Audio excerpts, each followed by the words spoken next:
What is going on, guys? Welcome back to the channel and welcome to the first of many Eclipse rebuild videos. So today we're gonna dive into this thing. We're gonna figure out what's going on. I haven't checked any of the fluids or anything like that, or at least drained any of the fluids like the oil to see if there's bearing material or whatever in the oil.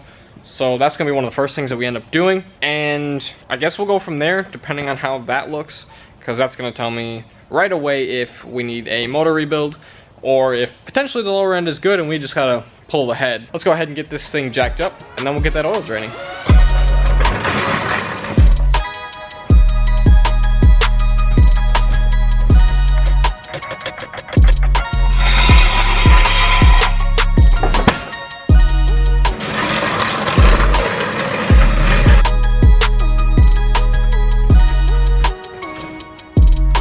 Alright, now that we're jacked up, let's see what this oil has to tell us.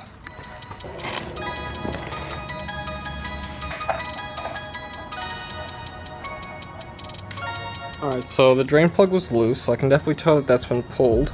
So, I mean, I'm not seeing or really feeling any metal, I guess.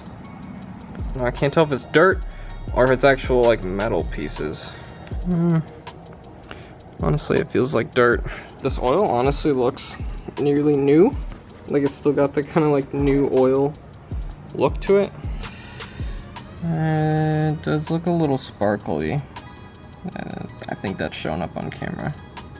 Yeah, that's not a good sign. There's definitely metal in the oil. Just as a little test, I'm going to dump some of this other oil that I have laying around here into the motor, let it sit for a minute, and then we'll drain it again and see what comes out. And while we're at it, the timing cover is all completely gone. Let's see if I can get a light on it. Yeah, so the timing covers and everything are all gone. So I'm gonna just see if I can't spin the motor. Alrighty, so it does move. But that feels like valves hitting the pistons. Let's go ahead and pull this oil plug again and see what we get. Alrighty guys, so here's the oil. Check this out. You see how sparkly it is? All those metal shavings. That is awesome. So I'm gonna go ahead and start pulling the oil pan, which is gonna involve most likely taking the T-case off. The exhaust has gotta come off, and check this out. I just found a cool little trick for the exhaust. I'm just gonna give her a little shake right here. And look at that. Comes right off. Can't really see that. Yeah, this is broken. So that'll be easy. Downpipe, if you will come right off. And then we'll drop the T-case, pull this oil pan, and we'll go ahead and check all the bearings. And see what the crank looks like. Alright, so I tried taking the bolts off of the downpipe, right where it mounts to the exhaust, but that's not working, so I just ripped the heat shield off. That was a pain. And now I'm just going to take the O2 housing off of this car, and then we should be able to drop that little chunk of exhaust and move on to the next thing. Alright guys, I don't have my tripod, so I'm not filming as I'm doing everything, but a little update. Got the heat shield off, you guys saw that. So I'm still working on this back bolt that's on the O2 housing. This one's a pain. So I'm working on taking the radiator out. I already have both of the fans over there. I'm going through, I have this white electrical tape and a Sharpie, and I mean, some of this stuff is pretty easy. I'm just trying to get into the habit of it. And I'm just going through and marking all my clips. So this one says passenger side fan. And then I have my driver's side fan one over here as well. So anything that I unplug that I haven't unplugged before, like obviously all of this stuff is pretty easy, but some of the other things that I haven't really gone to before, I want to label so that I know where they go. So basically we have the coolant draining down there right now.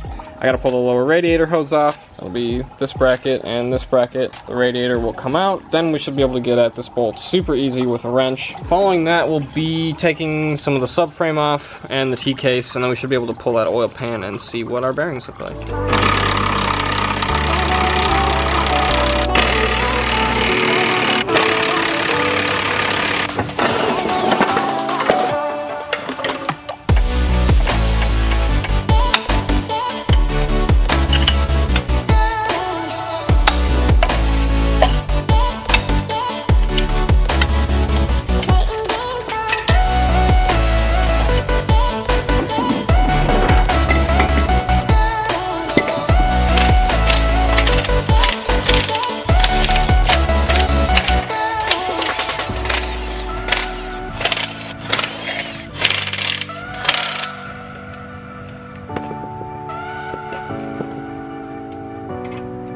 oil pan's coming off.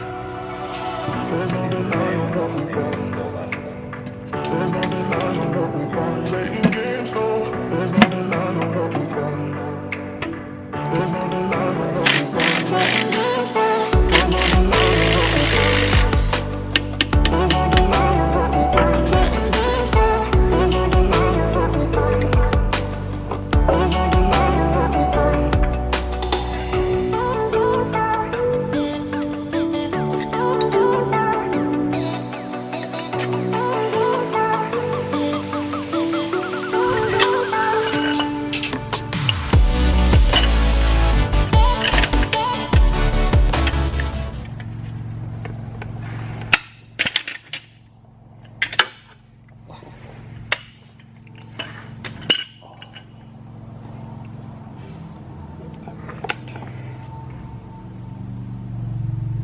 Yep, that's bleeding.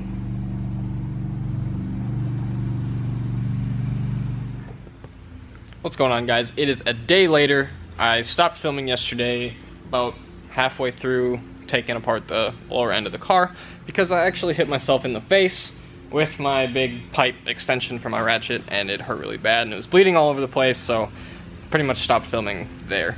It's kind of, I mean, you can kind of see it. It's not great, but should be just fine. Now, I should have been paying attention to where that was going to go if it broke loose or slipped off or stuff like that. I'm usually pretty good about that, but in the moment I wasn't thinking about it. So just another thing to keep in mind when you're working on cars, especially oily. Anyways, where did we get yesterday? So here's where we are right now. I have this rod cap off and this rod cap off, and that is actually the main crank bearing. So what I found was the caps look fine. I haven't found any kind of damage there. The bearings are still very much so intact. However, if you look at them, they definitely are not great. This one I pulled out, as you can see, is actually missing an entire little chunk. So definitely needs new bearings. This is one of the other rod caps. So this is that main crank bearing that I took out. This one's not in the greatest shape. So in order to get the other crank caps off, I have to remove some other stuff because I just can't seem to get at the bolts right now. So my plan is to just pull the motor out. I think it's going to be easier to get at everything, and then we'll be able to walk through basically step by step as I get this motor back together. If you guys have never done this before, or if you are getting ready to do it but not sure how to start, we're going to go through all of this. This car's been sitting for 2 years, and really truly at about 130,000 miles, it's never the worst thing to, especially on a car like this, a 90s car, something that's old, go through and refresh everything. And like I showed in my build overview video, we do have a bunch of parts. So there's an oil pump in there, there's new pistons, new rings, a new water pump, all new bearings, new timing belt, all that stuff. So I have a bunch of parts that are really, I mean, free at this point, so I might as well install them.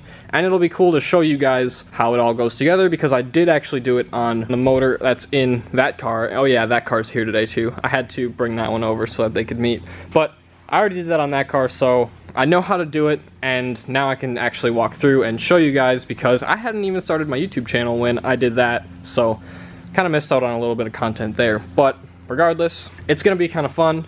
It's going to be a lot of work, but at the end, when this car is on the road again, and I know that it's healthy, it'll be worth it. The other thing I found when I was going through is that this wheel,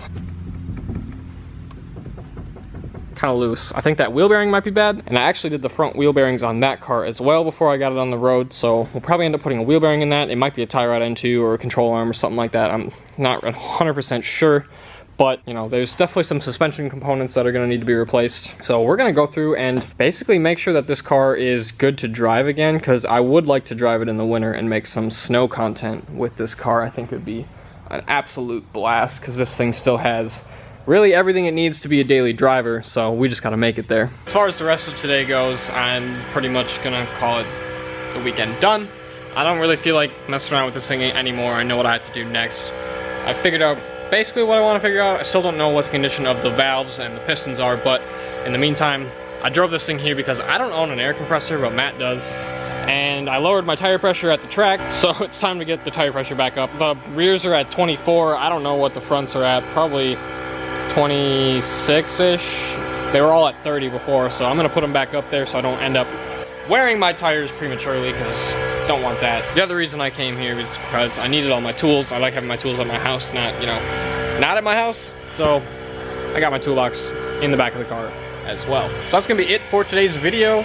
I hope that you are enjoying the progress so far that we've made, which isn't really much, but we do now have a really decent idea of the condition of the car and what work is going to be needed. So should be an interesting project. I'm hoping to have the motor out probably in the next 2 weeks or so. It really shouldn't take too much to get it out. I think I'm gonna end up pulling the trans out with it, because it's usually just easier, especially with an automatic trans. It's just so heavy to just pull it out all as one and put it back in all as one, so you're not messing around with anything, because in the car is way harder than outside of the car. If you haven't yet, please hit the subscribe button, give the video a big thumbs up, and I hope to see you in the next one.